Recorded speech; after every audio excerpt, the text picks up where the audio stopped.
আৰু বটদ্ৰৱাত আৰম্ভ হৈছে প্ৰশাসনৰ বৃহৎ উচ্ছেদ সত্ৰ আৰু বীজ নিগমৰ ভূমিত উচ্ছেদ অভিযান তিনিদিনীয়া ফ্লেগ মাৰ্চৰ পাছত আৰম্ভ উচ্ছেদ প্ৰথম দিনা শান্তিজানৰ 5 বিঘা ভূমিত উচ্ছেদ মুতায়ন কৰা হ'ল প্ৰায় 600 সেনা আৰক্ষী পৰৱৰ্তী সময়ত বটদ্ৰৱাৰ হাইডুবি পথাৰ হাইডুবি কৃষি বীজ pump Bhumuraguri grazing reserve Rampur সত্ৰ আদিত চলিল উচ্ছেদ বৃহৎ সংখ্যক নিৰাপত্তা আৰক্ষীলৈ নগাঁও জিলা প্ৰশাসনে চলোৱা উচ্ছেদ অভিযানৰ সময়ত সৃষ্টি হ'ল আতংকময় পৰিস্থিতিৰ প্ৰায় 1000 বিঘা ভূমি উচ্ছেদ কৰাৰ লক্ষ্য প্ৰশাসনৰ উচ্ছেদ অভিযান সুচাৰুৰূপে চলাবলৈ বটদ্ৰৱাত জাৰি কৰা হৈছে 144 ধাৰা অৱশ্যে উচ্ছেদৰ পূৰ্বে বহু পৰিয়াল ইতিমধ্যে ভূমি ত্যাগ কৰাত সৃষ্টি নহল বিশেষ অপ্ৰীতিকৰ পৰিস্থিতিৰ এই সন্দৰ্ভত আমি মন্তব্য দেখুওৱা বিচাৰিছোঁ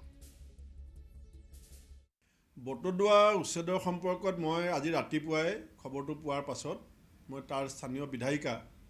শিৱামণি বৰা ডাঙৰীয়ানীৰ সৈতে কথা পাতিছিলোঁ শিৱামণি বৰা ডাঙৰীয়ানীয়ে মোক কৈছে যে যেনেকৈ কথাটো উলিওৱা হৈছে তেনেকুৱা নহয়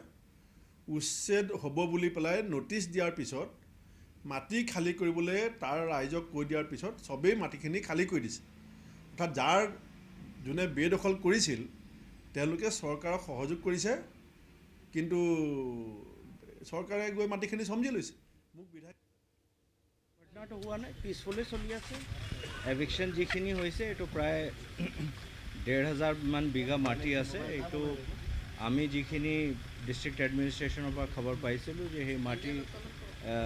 ইলিগালি অকুপাই কৰা হৈছিলে সেইমতে জিলা প্ৰশাসনে আমাক ৰিকুৱেষ্ট কৰিছিলে আমি জিলা প্ৰশাসনৰ নিৰ্দেশ মতে তাত পুলিচ ডিপ্লয় কৰিছিলোঁ আৰু আজি জিলা প্ৰশাসনে তাত এটা